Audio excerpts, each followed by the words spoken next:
I'm like, what else? Vacation? Where is everybody? I think that there guy are that a I few. was texting Hey, you still last week. not here? All right, we'll get started though. Let's start with what's good and some bucket fills. And I know there's a lot of good things because I saw cool pictures. I saw a lot of contracts coming in. So what's good that's happened in the last 7 days? What did I say in the meeting earlier? Oh, I got invited to go camping by a prospect. Yeah. that I'm working. And the Right now. parents. Yeah, You're joking. it was awesome. That was totally out of the blue. Make sure you ping yourself so we know where your location is. Elk River. I got to go camping. I asked them if they buy a house and all of a sudden I didn't show up again. What else? What else is good? Over like the holiday break, Maddie did a showing for me, which I was super appreciative. Awesome. Super awesome. What else? Nothing else good. That is so not true. I mean, we had a really great week last week, but 6 under contract, but 3 listings that our team had our first listing. No. And then I got 4 listings. Oh, Let's go. that was a really busy week. I feel like the Desserts had some, quite a few under contracts last Yeah. week too. Great for our buyers. Meanwhile, hanging out on the water. Something good is last night, like, went to Wells Fargo with my oldest daughter and she opened up her own checking account and her own savings account. And, it was one of those where I'm like, oh my gosh, I'm gonna have an adult in less than a year, like an actual adult. So, there was a lot of realizations for me yesterday with some kiddo stuff, which was fun. And Derek, I don't know where Derek is, but Derek was like, what happened to like this hard, and he was like, there's like, you're soft right now. And I was like, don't worry, I'll be back tomorrow. My experience in that was a little different. My oldest daughter went off to college. Of course, I got her a checking account. Did I get a call from the bank? It said, your daughter's overdrawn? No, okay, well, I called, I said, Andrea, what's going on? Your bank account's overdrawn. She said, I can't be, I still have checks. I love it. This is a checkless banking account, so it's only a debit card and you can't overdraw. You can't, that's right. But maybe I didn't teach her something right. That moment, John's like, okay. Yeah, We have to chat about balance. She hasn't changed either. Check, there's still money in there for sure. All right, what's good? Rick Rama really helped me this week. I called him up and said, Rick, I need help. I'm looking to do a price reduction and I just want you to look and make sure that I'm right. Because I know how you need confidence. Yeah. And he said, do this 4-step process. This is what I recommend. Go. And it was really nice because he took time to outline that 4-step process that he goes through. And I was so grateful and I got a $49,000 price reduction. So question, because there's some new people and new faces in here. How long have you been in the business? Well, since September of 2004. Okay, so the reason I ask that is because I think a lot of times like, oh, I'm scared to ask, or, I don't know what I'm doing. Colleen's been in the business quite some time and still has, I'm old as dirt. Hey, that is not look true. over here. if you're John trying- said, knock it off. What'd you call me? Thing. Here's the thing. I'm still a realtor and my parents passed away younger than I am.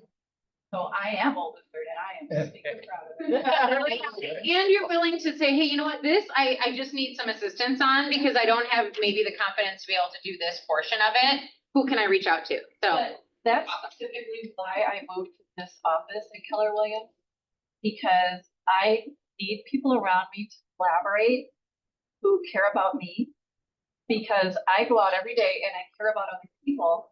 And I always have the answer for other people. And I need somewhere to go home and be cared about and to ask people questions. Because I can't possibly know it all. Rick does though. So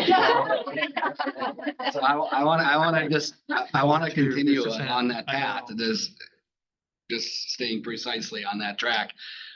So on Saturday, we had a really, really fun day on Saturday with clients, because Saturday morning, we borrowed a client's boat to take another client out on Lake Minnetonka with a business person that a friend of theirs from Arizona.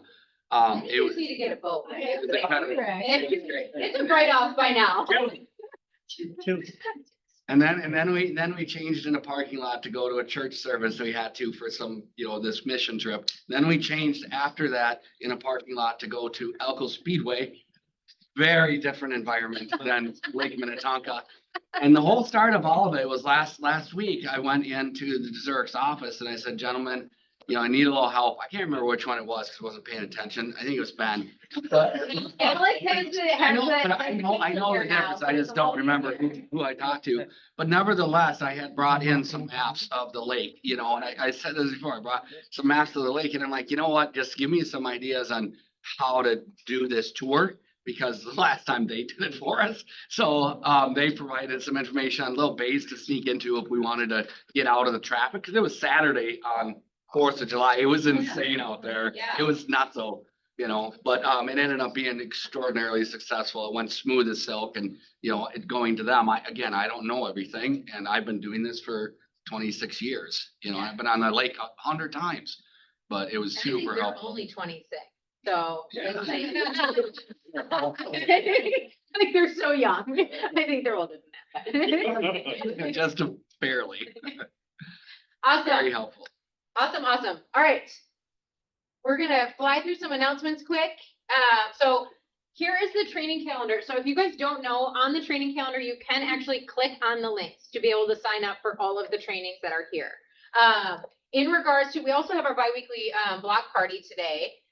We have the Legion that's on there from 10 to 11 every Monday, Tuesday, Thursday, and Friday. So if you have not shown up to that yet, I highly recommend it. We meet out in front at that long table at 9:45 and do some different conversations and objection handlers. And then we go call in your prospective office or your area or wherever you want to, and then come back together at 11 o'clock. We've got Smart Plans next Tuesday and Authentisign templates on Thursday. We have our R&R happy hour at Cove next Wednesday. And that will be what time? 4 to 6 o'clock. And again, it's really a time to be able to connect with everybody here. Number one, a lot of people work together, whether or not it's open houses or shadowing or questions. And you get to know people outside of the workplace, but also get to discuss what's going on in the market. Then we have Command Your Business next Tuesday, Title and Risk Management on Thursday, the 25th. This one is going to be really good because we've been talking a lot in the last, 5 weeks about risk management on the sell side. And when we got to the title portion of risk management, I was like staring out at everyone and they were like, I don't know, right? Because we rely on our title company, which we should, but we should as an agent also potentially know enough to be able to have real conversations about where some of the risks might come up for our sellers and our buyers.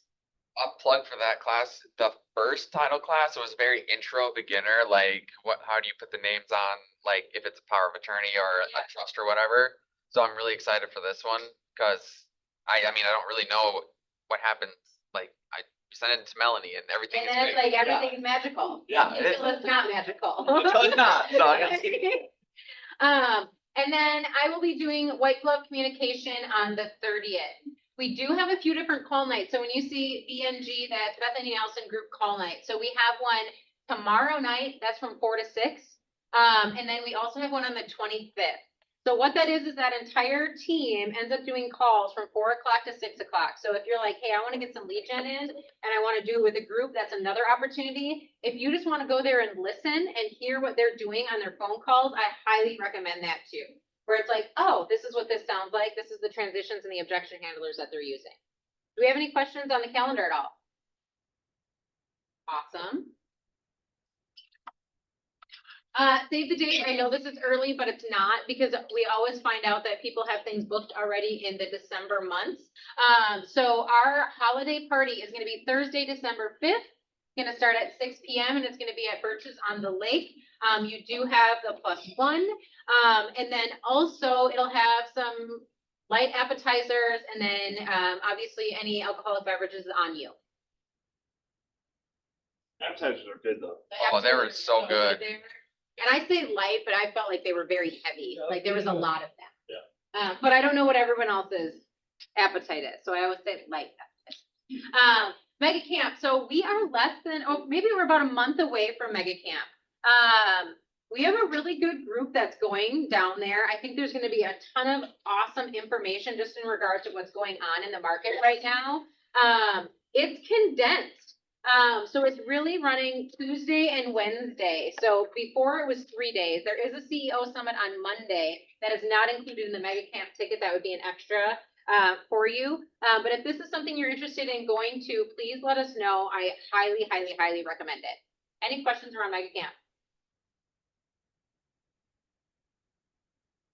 All right, come on up, Jose.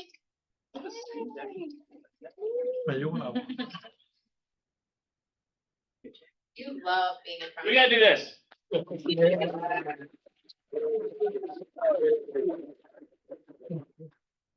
Okay, so I kind of switched this on Jose. It was supposed to be tomorrow and I unfortunately had a schedule shift with, do you want to lower that? Is that too high?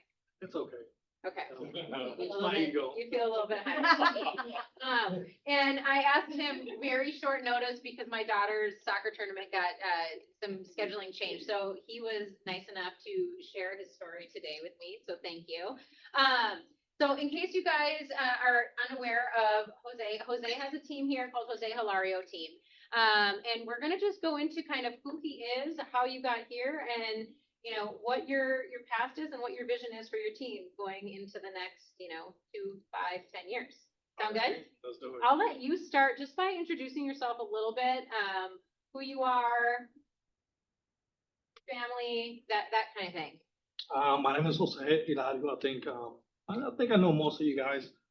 When it comes to me, I mean, my family, when you ask family, what do you mean? Like, Whatever you mean, which part of the family do you? whatever Well, part I'm that you married. want to talk about. I'm married, have 3 kids. I have a 12-year-old, I have a 7-year-old, and I have a 1-year-old, turning 1 on Sunday. Then when it comes to the family, I mean,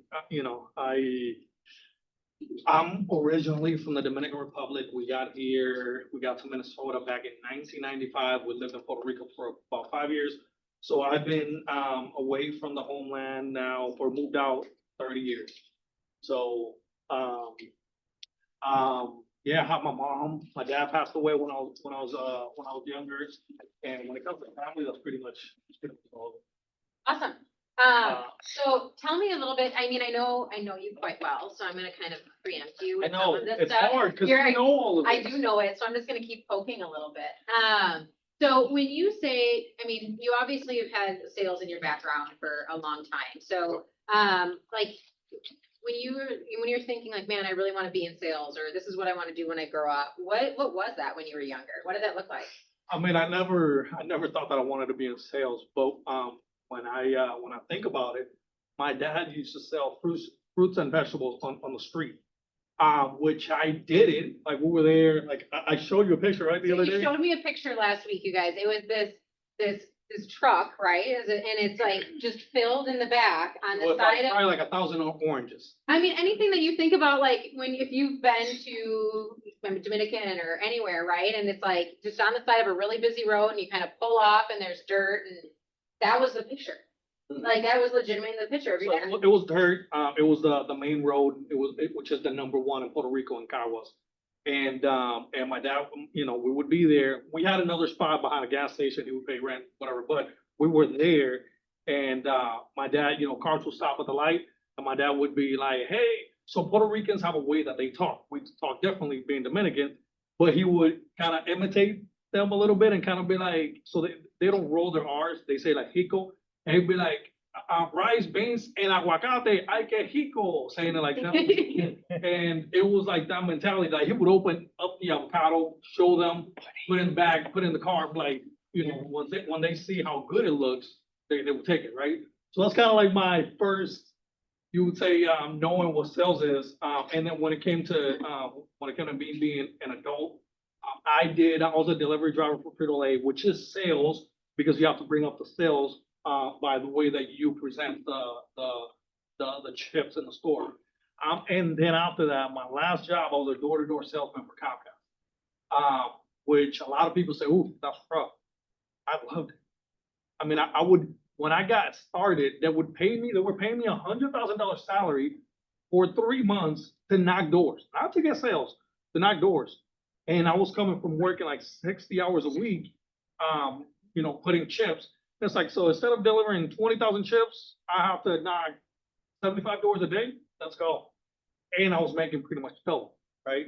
So that was pretty fun. And then I built my business where I didn't have to knock as many doors, but I was knocking doors. So how did you get to that? Cause I think there's a story with like how you became more efficient even in the door knocking, and there were other people that were working their way and getting different sales, and you were like, how do I make this more efficient and better for me? There's the easy way to get sales, right? Like you can go, you can make sales, or you can make phone calls, which it was kind of frowned upon because Yeah. you're a door-to-door salesman. Yeah, yeah. And when it came down to it, people would look at it as like, well, I've been knocking for 3 hours, I haven't gotten anything. I'm like, I gotta get 75 doors, I get a sale. And when it comes to getting that sale, maybe you don't get the sale today, but then you get a call back tomorrow.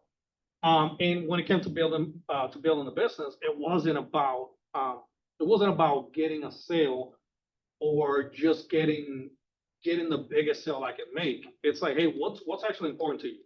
And it was, funny, you knock on the door and people would look at you, not interested. And you're like, oh, no, I'm not selling anything. And I'm pointing to the sky. The lines in the sky. There's no lines in the sky, right? But it's like, you gotta get the attention getting right. You point the lines in the sky, He's like, over here. and they go open the door and they're, we're doing some work here in the area. The air is not in the sky, right? But you try to get them to at least Love open the that. door. And then once they're there, they're like, we're doing some work in the area. We've been actually able to help some of your neighbors save money, blah, blah, blah. Oh, no, I'm not interested. I'm like, okay, yeah, have a nice day. And as I'm turning around, well, you know what? Let me leave a business card behind. You said you were using CenturyLink, right? And just trying to like create anything where you could create a conversation. And the way that I sold, which like I didn't consider myself the best salesman because I wasn't there to sell you. Let me try to build a relationship. Let me try to see if I can help you. If I can't help you, I'll tell you, hey, I can't help you. But if you have anybody, give me a call. And just building that relationship, people knew my name. Like I didn't necessarily have to sell that day, knocking doors. I'd wake up and I would have a few phone calls. Now I have a double play, a triple play, which the whole mantra around it was a triple play a day keeps the boss away. And that was my goal. If you sold a triple play a day, you made $100,000.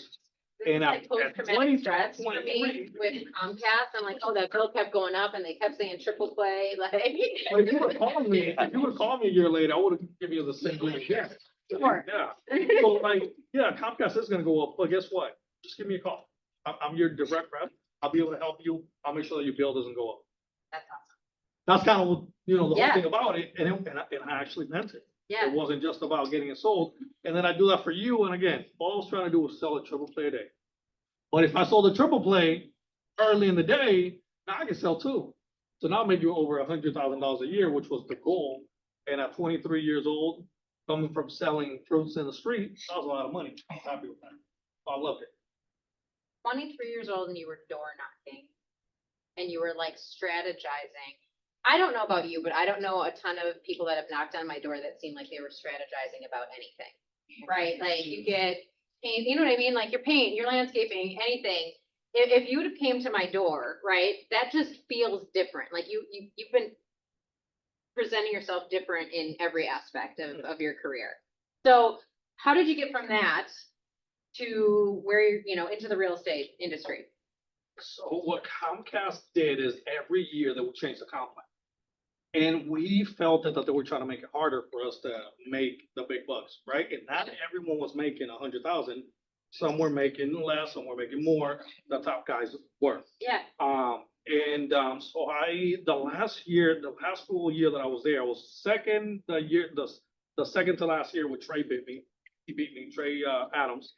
And then That was the last last year, year he's ever I've been doing seen it. anything. isn't it? I ain't been the first Oh, couple years. okay. I always let them take the lead. I'm coming. Like the It keeps, shade. it keeps You me like the humble shade. and motivated. But, so they ended up changing the comp plan, and every year I would say, you know what, they're changing the metrics, doesn't matter. So I have to sell more phones, I have to sell more home security. Well, let me figure it out. Let me go, like, what do I do? Do I go to a different area, right? So what they ended up doing is they ended up saying, you're not gonna get paid for referrals anymore. I thought about it, I'm like, well, we figure it out, we always figure it out, we're gonna figure it out again. But I kept thinking about it, and I'm like, wait, so all those referrals that I'm getting, now I'm gonna have to turn them away. Like, that makes no sense. Like, what can I do, that I can build a business where the referrals are actually gonna pay? And I had always thought about real estate. My first home, I bought a fixer upper and it doubled in price. I did some work to it, doubled in price. I said, you know, this is what I wanna do. I wanna flip homes. Got into real estate, went to to a small brokerage that, he had been recruiting me and he flips homes. I was there for like 2 weeks and there was absolutely no training. Right? I met with the guy and so when we go back to Comcast, I was in those first 3 months, I was in a university, they call it Comcast University, where all they're doing is for like 4 hours, they teach you, and then you go knock for another 4 to 5 hours, right? Yeah. And, so when I show up to this guy's office, I'm like, hey, so I'm here, ready to go. You know what, you don't have to pay any fees, and we have a free printer. What do I do with that? Well, you're a salesman. You know how to sell people. I'm like, wait, yeah, I know how to sell people, but I have to believe in the product. I have to know what I'm doing. I have to feel that what I'm doing is actually helpful to the person. And I was there for like 2 weeks and he sent me a few bad leads, one in Rochester. And I'm like, it was in the middle of a snowstorm. I put a suit on and I was driving to Rochester. And then the lead ended up not answering. And then they called me back. You know what? We're gonna wait on it. So yeah. So then I called the guy. I'm like, hey, do you have any open houses, anything? And, Yeah. you know, there was nothing. So then I ended up calling the Lakes office and met with Julia. I said, Julia, I have a 3-month-old. No, I had a 2-month-old. Actually, month and a half old baby, and at home. I'm used to making over $100,000 a year. Like I have a mortgage, I have a car payment. Like, can you guys, you know, this is what's going on. Can I learn here how to do that? Like, is Can there I learn training? how to build a business? Can I learn how to do real estate? Yeah, I don't think I even, you know, Yeah. had not thought about it as a business. It's more Yeah. like a job. Like, can I get some training? Can I learn this? And she's like, yeah, you know, and went over everything that it would take. And then I signed up for every class. I was in Bold. I went to Bold a couple of times. I was in accountability and then Ignite. Yeah. And yeah, I got into real estate and I was. And you were working- there, I mean, at that time I was at the Lakes office. You were there every day. I was there on the cubicles right outside your office. Yep. Looking up like. That was not true, but I mean, that might have been true what you were thinking. That's Took not her off the reality. And then he did take my office over. Well, she moved out. I didn't kick her out. So tell me about what did that first year look like now that you were, you know, because you were really at Keller the whole time, besides I was 2 in weeks, Keller, yeah. right? It was 2 weeks and it was also like during Christmas. Yeah. But I was still like, I gotta find some money. Like, Yep. let me work. But, so I joined and it was like January 2nd. Yeah. Julia said, hey, come back after the holidays. It was like less than a week. So I came in January 2nd. I think it was like a Monday. Started taking an Ignite and I was there every day. Accountability, Ignite, took Bold. And now if you think about it, so I leave Comcast in October. It was like 2 weeks after my son was born. Yeah. And I went to real estate school. Me and Trey actually did it together. He says that it was his plan all along to get into real estate, but he never mentioned anything to me until I mentioned it. So if Trey ever watches this, yeah, Just no. So we talked and then, went to real estate school and now this is January. So we're talking about November, December, no money coming in, right? I have mortgage. I save money because I like to save money. I like to be in a good place. So I save money and I told Trey, I said, hey, for me, the first year is gonna be hard. Because I don't have I don't have the network that you do. Yeah. I'm not on social media. I'm not flashes, Trey. I don't necessarily, I haven't marketed myself except that I had my list of people and I would call them every year, like, hey, Yeah. do you know anyone, right? Yeah, So I said, it's gonna be easy for you because you already have this brand, but for me, it's not my personality. It's gonna take me a while. Yeah. Like I said that and I told my wife, I said, hey, it's gonna be hard the first year. It was hard at Comcast. At the beginning, I still made 100K the first year, like but just- I reached my goal. But I told her, it's gonna be hard. It's Yeah. gonna be hard because I'm starting a business. I don't know this. And the thing about me is I like to be good at what I do. So sometimes it takes me a while because I obsess. I'm a little obsessive. Some people say control freak. I was like, is Anna in here? People say control freak, but being a control freak means that you have standards and you're working towards those standards, right? So Working on it. we're working on it. But yeah, so I told her and I got into, so January, February, March, April, May, June, July, August. And I closed my first deal August 30th. So we're talking about, like 10 months without a paycheck. And, so I got my first paycheck, I think it was like September 1st or What were you 2nd. doing during that time period besides panicking? I wasn't panicking. That's the funny thing about it. I was knocking doors. I was lead gen. I was knocking doors. I was calling. I was reaching out to people through social media. Like, hey, this is what I do. This is what I do. And then I had a lot of people that I was working with. Just for some reason, the deals weren't happening. I think the lender that I was working with back then maybe wasn't the best lender. There were some deals like this guy had a bankruptcy that didn't show up, and that one didn't close, and it got pushed back, and things like that. Like, So why were you not, I mean, I think for new agents, if it was that long, there's a panic, right? Or there's like, I'm gonna go get a job, right? Like that happened. So why were you not feeling that? because I believed in the work that I was putting in. And I believe that, I wasn't panicking. I was hurting a little bit because I'm like, man, like, I'm putting in the work. And my wife in June or July of that year, she had a conversation with me. She said, hey, let's sit down. Oh my What's going on? Like, is this meant to be? Maybe it's just not meant to be. I mean, you were doing great at Comcast. You can go back and we know you'll do good. And I said, hey, have I ever let you down? She said, no. Well, this will not be the exception. I just need you to trust me. And I got emotional. I sounded like a strong man at that point. But when I got up and I walked away, I was like, crap. Like, this is real life. It's not a game. And Well, the words came out and you're the type of person, if I just said this, I'm going to perform on it. yeah, and I Like this- believe it. Yeah, Yeah, Yep. I'm not selling her. She's the Yep. one that sells. Marta's the one that sells me. that's just like close. I mean, a house, car. No, but I don't say anything that I don't believe, right? So I turn around and say, crap, I gotta do something.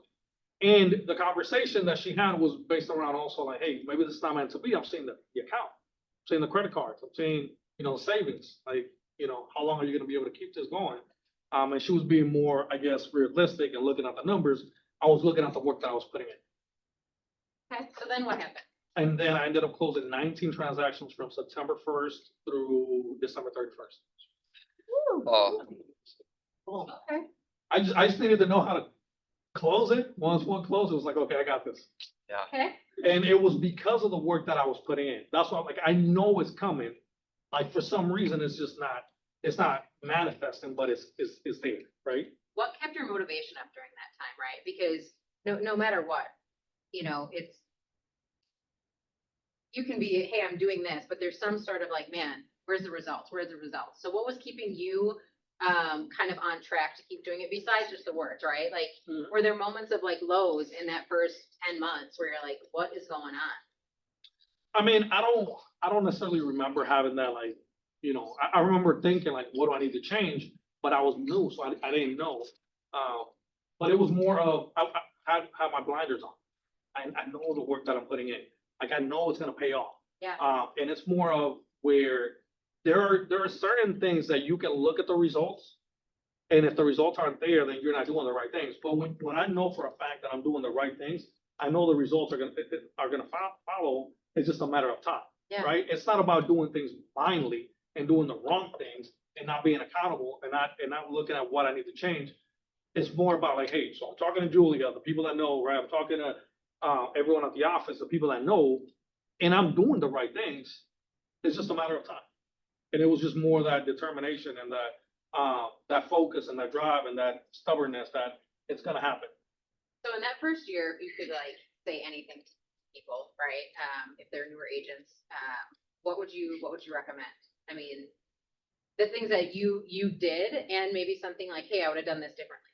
I think so. You gotta lean on the people who are around you who know. We just had a perfect example of I've been in the business 20 years, but I had a question and I leaned on someone else and it worked, right? So you want to lean on people that the other agency that know what they're doing and people that are willing to help. I've also dealt with agents where I've asked something and it's like, if you pay me a 50% referral fee, I'll help you. Oh, frick, I got bills to pay and I haven't closed a deal. I'm not doing that. Yeah. I'm not giving you my mother-in-law's Yeah. transaction, which is the only one that I might have, right? Which she never sold, but. Needless to say. Needless to say, but, more of that, and then do you have the right people in your corner? Do you have the right title people? Do you have the right, the right people in the office? Are you leaning on those people? But do you have the right loan officer? That's big. And then also, do you have the right, title? And then are you being honest with yourself with the work that you're doing? You can't expect to close 100 transactions. I had a friend of mine, out of state. He got into the business. His goal was to sell 100 transactions the first year. I said, hey, there's a difference between setting a goal and setting an expectation that you will not reach. I'm gonna do it. People are being haters. You got out of the business, right? Like it's like set a goal that you can reach, and then also do the work. If you're not doing the work, you can expect to reach a goal that you're not working toward. Awesome. All right, so Did that answer everything? it did, yeah. So your first year, first part was It was all work, horrible. right? Was horrible, okay. And then all of a sudden it just started, right? Yep. So what did you do with those 19 transactions? Like, how did you move forward from that? Because a lot of times what I hear is, man, now I'm so busy, I forgot I can't lead gen, right? And then it's like 19, another 10 months or 6 months with nothing. So what did you do moving forward in your business from there? When it came to the next year, it was a roller coaster. I would close 10 deals, 2 deals, close 7 deals, 1 deal, right? And I ended up closing, if I remember correctly, right around 30 transactions, the second year. And it was that roller coaster of, I can lead gen, not have this big pipeline. Well, now I have all these files that I'm working on. I can't lead gen, and then the next month was slow. So that's what year 2 looked like. And Julia, and I can't remember at what point I started in your accountability group, but it was, hey, you need to hire now. I'm like, I don't need to hire. I just went through the first year. Like tomorrow I might not have a sale. And it's more, that also drives me. I'm a positive It person. took you like 2 of those years. to Yeah, figure it was like year 3. It Yeah. was like 3 years of like, you need to hire, you need to hire. I'm like, no, what are you talking about? So it was, I wanted, the thing is, I didn't hire until I had no choice. So let's talk about that a little bit, because I think there's a background to that piece, right? So you'd get into the office at what time? Like 10, 11. Okay. I think about back But then. he was at the office until 10 or 11. Yeah. Okay, so there was 2 years of that where, I mean, it was like, Actually, no. So I used to get in the office at like 9, but once I was off of like 9, then I was getting there like 10 or 11 because my previous job knocking doors, I would knock doors from like 3 3 until 9, Yeah, because I gotta take advantage of the daylight, right? Yeah. So that was kind of my mentality, yeah. but, yeah, I mean, the hiring, it wasn't hiring because you're like, oh, I have 30 I mean, there were long hours for you. Yeah. And we would have accountability, and I would walk into accountability, and, remember that day with Jen? Let's talk about that Really? day, because No, no, talk about that. this is a really, well, I think it is, I think it is important, because we have accountability groups, right, here, and we've had people ebb and flow out of them, right? But there's standards that you set in anything, and it's the way that you show up, right? So it's really funny, because the person that you have become, right, is light years different than when you showed up at accountability, still super successful, and it's how things can change and what success looks like, right? And we had 8 people in there, very, very strong personalities, very strong personalities. I'm guessing Jake just randomly popped me as the leader in there to control the circus. And Jose, when you walk in all the time, maybe 2 minutes late, On the right? phone. On the phone. I was doing my job. I mean, Like- what are you gonna complain to me about doing my job? And one day, what happened? Jen snapped at me. Jen Codas, I don't know if you guys know Jen Codas, but like snapped Yeah. at him and If looked you're at not him. gonna be, you're being disrespectful to the rest of the team. If you're not gonna be respectful, then maybe you should leave and not come back.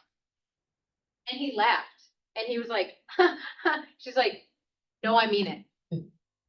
So I used to be a professional boxer that I missed. You cannot beat me in a fight, so I'm gonna turn around. I wanna talk to the person that I was having the conversation with. So then he looks at me and I do not get uncomfortable in many situations. And I was like, you gotta leave. Like, you gotta leave. And Jose's like, what? And he left. Right? And so I'm like, okay, we're gonna go through this hour of accountability. I could not think about anything besides Jose's talking to Jake. Jen's gonna talk to Jake. Somehow someone's gonna be really ticked off I about was what like just phone happened. calling and trying to sell more real estate. Whatever, right? And then and what happened after that though? I mean, I thought about it, I digested it, and I'm like, you know what, she's right. Like, yeah, I'm busy, you know, I'm working, but that doesn't justify the fact that I have to respect the accountability rules. And, you know, that kind of started making a change and realizing that, you know, it's not like, just because I'm doing the right activities to sell real estate, I also signed up for this. And then I started, you know, we kept having conversations and conversations. I remember one day we had a conversation and it was like, you got hired. No, I can handle it. What are you talking about? And she's like, right now, you're not even present. You're looking at your phone. I'm like, yeah, because that's what makes me money. She's like, no, you're like, for lack of a better words, you look like a crackhead with the phone. I didn't say those words. For lack of, I don't remember what she said, but it was something along those lines. It was probably aggressive, but. Aggressive, it was aggressive. But so, you know, just kind of that. And then eventually when I hired, the work was different. So when I hired, I was staying at the office even later because now, crap, it's not just my bills, it's not just my family. Now I have to pay these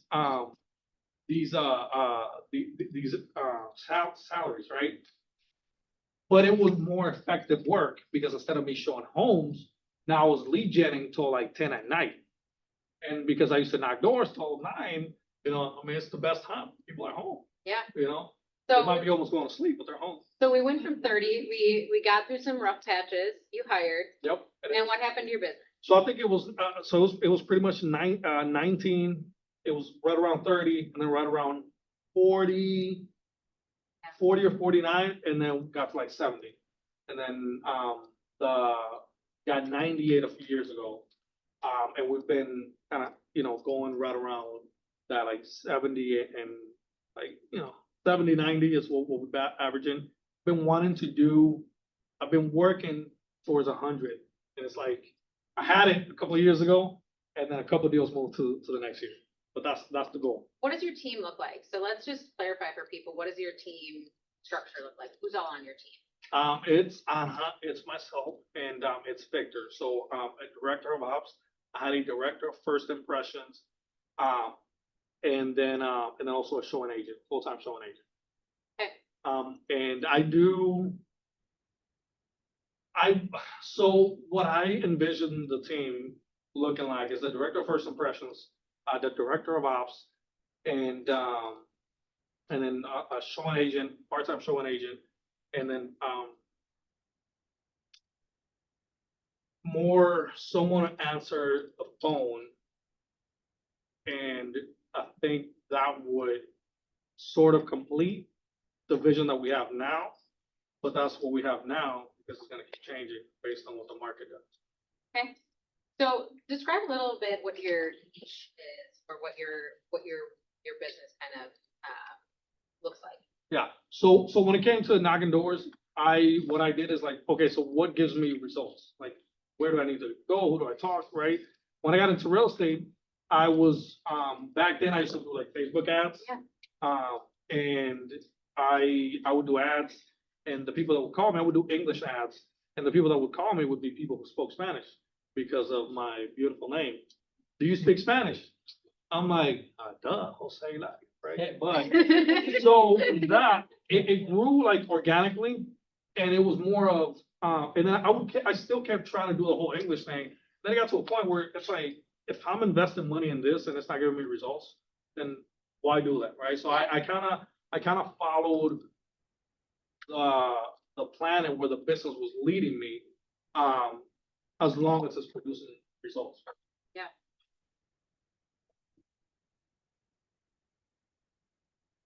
When I would lead gen, obviously the people on my phone, most of them spoke Spanish. And I started calling those people, and eventually, I mean, you know, my back then it was mainly like social media. It was like Facebook had a different algorithm that you could actually do ads for Spanish speaking people. Now that's discriminatory, so you can't. Yeah. Now they changed it, right? So back then I was, and then slowly like my audience grew, and it was like I have over 5,000 friends on Facebook, and so that was like at the beginning. But now, I mean, yeah, now my business is pretty much 95% referrals, And what percentage is Spanish speaking? probably over 95%. Okay, I mean, I know we've talked a little bit, and I kind of preempt you with, what do you envision the impact on that community? Like, what impact do you want to have on it? It's when it comes to the Hispanic community, and it's not, you know, when it comes to, we want to help people in general, right? It's not like if you speak English, oh, no, I want to help, right? But when it comes to the Hispanic community itself, the Hispanic community, we're coming from countries where we don't have knowledge. Things don't work like in the US. There's not a credit score. It's completely different, right? So coming to the US and buying a home, it's not like, when I have English speaking clients that are gonna buy a home, it's a slam dunk. It's the easiest thing. I'm like, oh, like Anna and I, we joke about it, that it's just like I didn't do anything.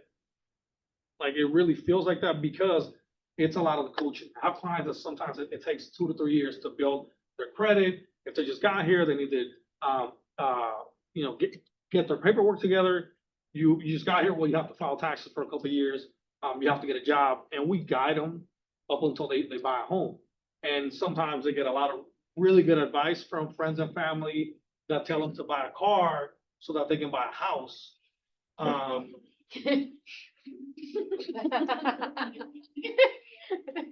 So we have to bridge that gap, but the impact that it makes, it's huge. I mean, we have a client, we had a client that she met with me and she said, hey, no one wants to borrow to me because of my status.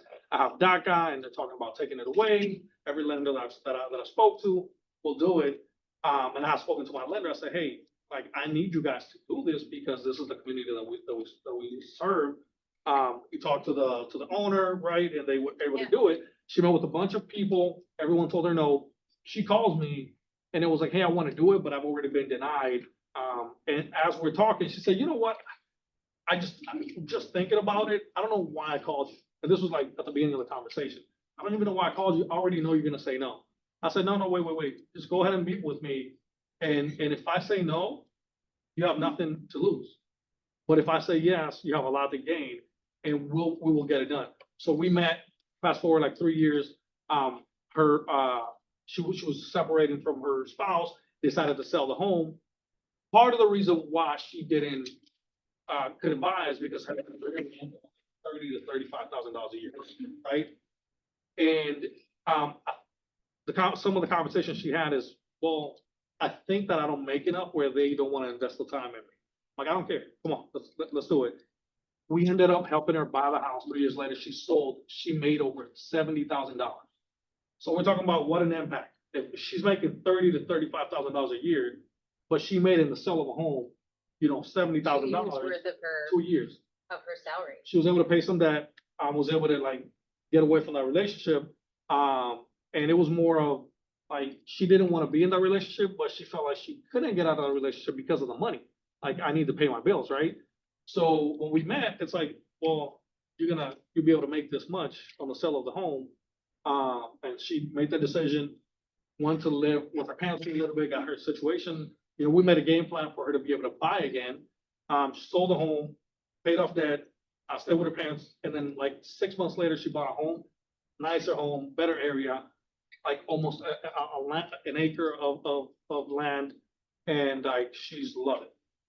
And it's just like, and I've seen the relationship now, kids, and it's beautiful, big impact. And we could say that that's the case for a lot of our people with the income. A lot of our clients are making $15, $20 an hour and don't have a lot of money. So when they buy, and now they're creating generational wealth, they're selling in 4 years, 5 years, and they're making $100,000, $200,000. Now they can get, the first home that they bought maybe wasn't the greatest home, wasn't in the greatest neighborhood, but now they're able to get their kids in a nice, in a better school district, and just provide a better future for the family. And that's really what we work towards. That's my main focus. I feel like that's a pretty big impact.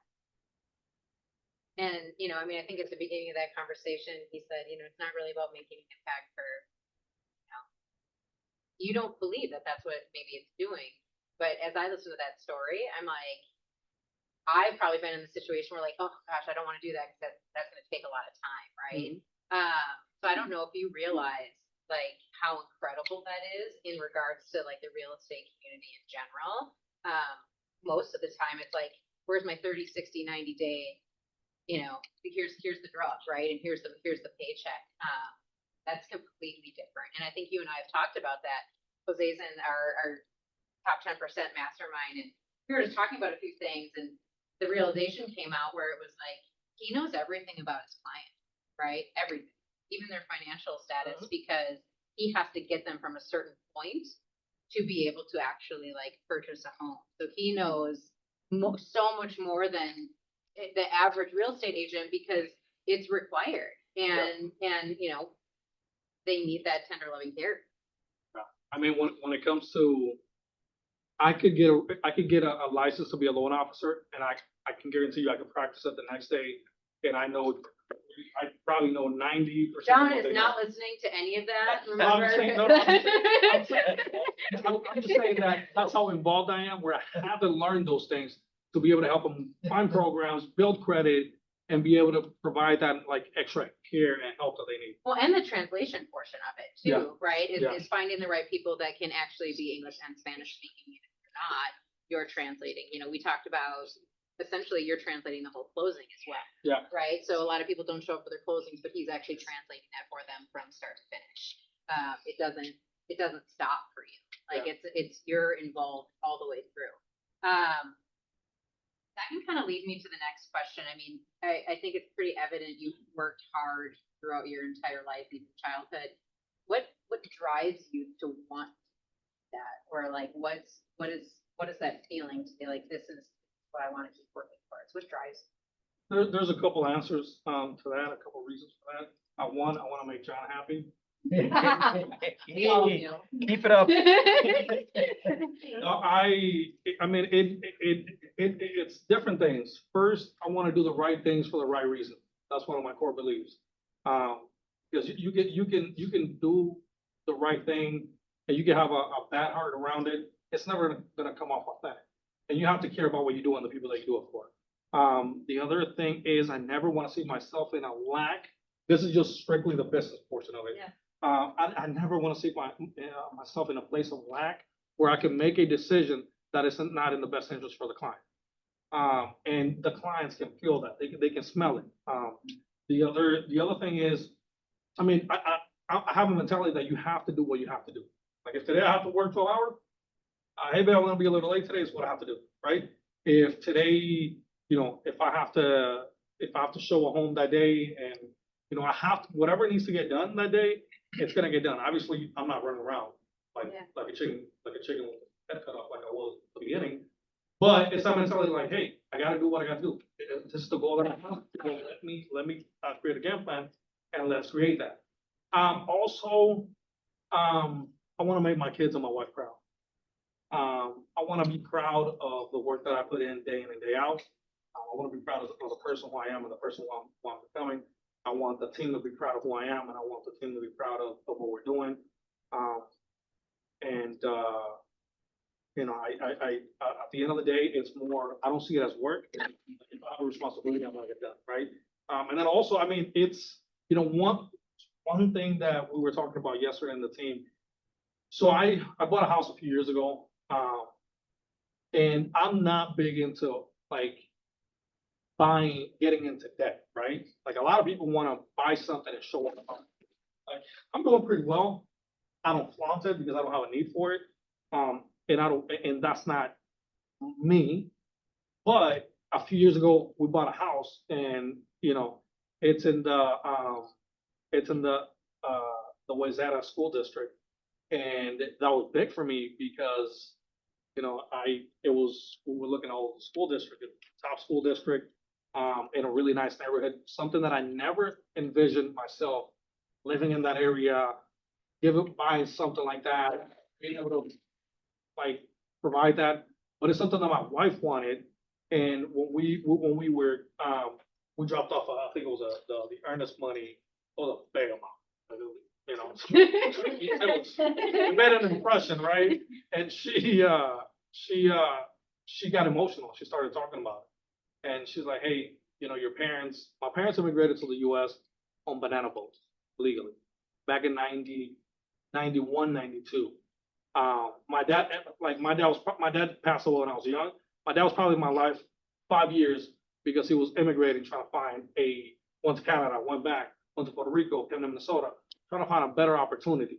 So knowing the sacrifice that my parents made, and seeing the fruits of it because of the hard work, that made an impact. That conversation and that day made an impact in me. We talk about, like, you and I talk a lot about opportunities, right? Mhm. And, you know, there's always different things. Reasons or results, you can't have both. And you capitalize on, there's opportunities for me, and you can either take them or you don't, Mhm. right? Do you, like, if you were thinking right now, like, where are the opportunities in your business currently that you might, you know, not be capitalizing but could in the next 3 years? That's where I need to hire, to make sure that those opportunities are being. Note that. Write that down. Because it was hard for me to let go. When I first hired Anna, I was sitting there every day like, do you want me to do anything? I'm like, yeah, here, make this call. You know what? I already have a phone number pulled up. I might as well call them. And it was that, and eventually, you know, we learned, and Anna had a conversation like, really like, hey, you can pay me to sit here, or you can allow me to grow. And that just growing, allowing the team to grow. And there's more that we can do. And we just need the right people in place to be able to accomplish that. I'm gonna ask you one last question, then open it up if there's questions out here. If there's one piece of advice to give to agents in general or business owners, what would it be? When it comes to your business will only grow to the extent that you grow. When it comes to putting in the work, and I can just say it in little phrases, like hard work will always pay off. When it comes to doing the right thing for the right reasons, if you're taking care of the client will take care of you. Make sure that you're leaning on people that care about you and that are gonna drive you to be the best person that you can. Also, you have to have the right systems in place. When I was doing all of that, I didn't know that there were systems for real estate, but I was creating them. Because, you know, you can't just do all the hard work, but then not have the follow-up, right? And make sure that you're doing the right things, right? Create a game plan, something huge that I do is I have a checklist and I do the exact same thing every day. And I don't wanna deviate from that. And I try to keep it as simple as possible. And a lot of things too is more like Anna will be like, hey, I need you to do these things today. Okay, let me work on it. So just keep it simple. When it comes to life, when it comes to real estate, it's not that complicated. Come up with a game plan and just follow through. I would say overall, if you say, why have I had success in my business? I was consistent. It didn't matter during the holidays. Most people would love most agents would love taking the holidays off. I would get the most accepted offers during the holiday because I would tell my clients, hey, everyone's gonna be off, let's be out there working. Yeah. Let's look for homes. Just the consistency, day in and day out. Does Awesome. that, Yeah, yeah. that answers it. Who's got questions for Jose? It's your simple checklist every day. So, What is that checklist? I'll follow it yeah, consistently. I get a lot of calls, I get a lot of texts and a lot of emails, so that's one of my things. So my goal is to lead generate, go on appointments and negotiate contracts.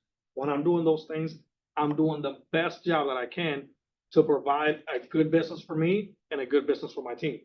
And it's negotiating, it's negotiating the deals. Like what deals do I have that I'm waiting to hear back on? As the agent got back to me. Well, or if they have or have not, let me get back to the client. Like, hey, we haven't heard back from the agent. They said we're gonna make a decision today, but I haven't heard back. I'm gonna call them. I'll call you back. If a client looked at some homes, well, let me call them, see if they do want to submit an offer. And then making sure that I'm up to date on phone calls, text messages, and emails. And that's my daily thing. Whatever, again, it's all about negotiating deals, going on appointments, and lead generating. When you're working with a client and you're trying to take them from point A where they're not ready to buy, and you're trying to fix credit and get the right financing person, who are your go-to people that you send people to for doing like credit repair and for the financing piece? There particular ones that you're the golden. I don't do repair people because I didn't have the best experience. And then also some of my clients don't have the money to spend on a credit repair person. And then I found out early on that besides the money, I talked to my lender. I found a lender who is gonna say, hey, your clients are not ready. And that was a conversation that I had. I'm like, I don't want you to tell me they're not ready. I want you to say, hey, they're not ready now. This is the game plan. They have to pay off these credit cards. They have to, it's gonna take 2 months, 3 months, 6 months. But that game plan, talk to the client, put them in the system, so the system raises the hand, like, hey, you have to call this client to see where they're at. Call the client, hey, you should be ready in a month if you did these things. Have you done them? Yes, no. Well, then let's follow up again. Yep.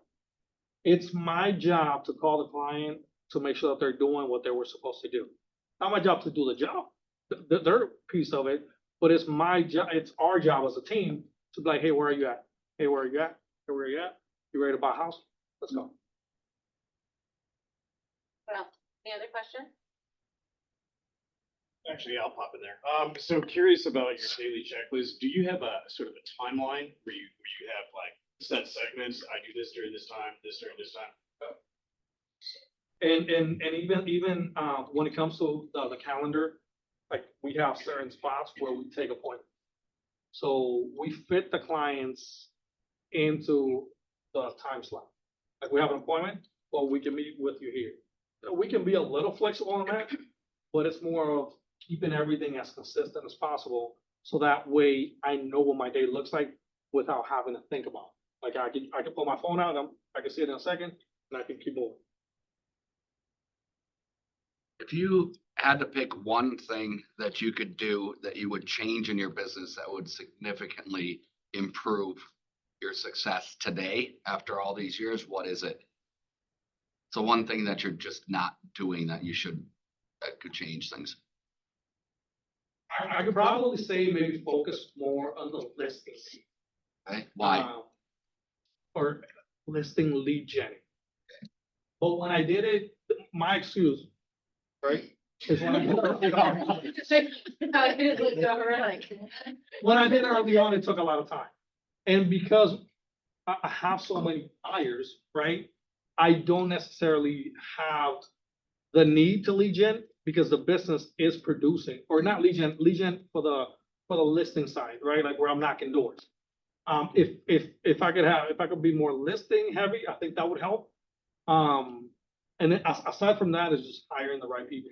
What would be the difference you see if you were doing more listings and less buyers? Listing takes less time. Listing takes less time. Now, the other piece with that is it's I think for me, it's the gratification of like helping the buyers. Like I enjoy that.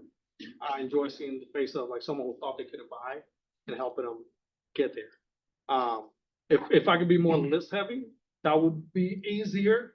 But aside from that, it's just hiring the right, having the right team, the right people around. Interesting. Do you think that you might get to a point with listings where you feel the same way that, and now after all this experience, maybe it is a great advantage to your sellers to be working with you and having a better experience with you than they would with other realtors? I mean, because I'm looking at your motivation is you really enjoy helping those buyers. And if you can find a way to really enjoy helping the sellers too. And I do, what I mean more by that is if I'm taking that time, I guess is the lead genning on that portion and spending like hours, let's say on the phone or knocking doors, where at this point, I think I'm more effective when I'm here in the office, right? And it's more of like, why am I gonna focus on making this call and doing this lead gen where I already have these people lined up that I can keep calling and I already know they already raised their hand. It's more of that piece where that's where more I battled a little bit. That it's more of like that I know I don't need to do now, but if the market changes and if in the future I needed to do that, that's probably the change that I will make. If I might, it sounds like you really might benefit from finding somebody that cares about your buyers as much as you do and that can do your job as good as you can with your buyers. Free up a little bit of time to do more listings. Yeah. If I built this, we've had this conversation. I'm not hard headed, I promise. Definitely not stubborn. See, so you've been in Gotta business love it. obviously multiple years now. Your buyers, as like a Bethany as well, your buyers at some point, we all know that very, very few people stay in the house that long. So what percent, I mean, are you starting to see those buyers turn into listings? Yes, I think that if interest rates were better, I would see more. Well, as soon as that comes, you're gonna I see think that's, yeah. that turnover happen. I think, yeah, and the other piece of it is my niche, they do stay in homes a lot longer. I mean, we can talk about it. To speak to, also, I mean, so mind change of the lady that you helped buy the house, and then after so many years turned $70,000 of, oh, by the way, untaxed money. Yeah. You know, untaxed money, can you, to this clientele that you're helping, you're educating on home ownership, can you educate them? Because there's so many people, I've been in this business a long time, that still don't understand that you can sell your primary residence every 2 years and any money you make is untaxed. That's tax-free money and you can do it every 2 years, all your life.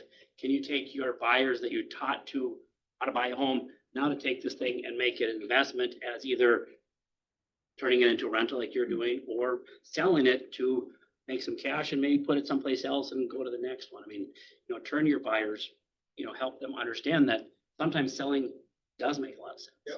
And I do have those conversations. And so, for example, when I have a conversation with a client and they say, be it that it's good or not to buy a home, what I tell them is that I say, hey, you can go and you can rent the same home and you can maybe pay the same, or maybe you can pay less. But when it comes to buying your own home, these are the stories. This is what happens. In the last, within the last year, I've had some clients that they still had a mortgage on the home, made $280,000 on the sale of the home. Another one made like $239,000. I've had a couple that owned the home for like 3 years, made right around $70,000. And I tell them that, and I say, hey, it's not about just owning. What is the reason for owning? You know, you can live anywhere. You can rent, but it's an investment that's gonna allow you to have a better opportunity in the future. Like, that's kind of the conversation that I have when I meet with them. Right, we, have the grill out downstairs, so I don't know, I just wanna make sure that we're conscious of time. Let's give Jose a big round of applause.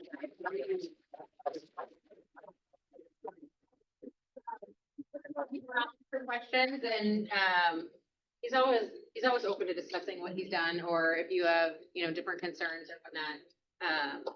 The doors might be closed, but knock, and if he can. He'll whistle at you. It might be Yeah. closed. It might Are be you going to the barbecue? Can we talk to you down there? Yeah. Okay. Awesome, all right, Thank you. let's head down to the parking lot.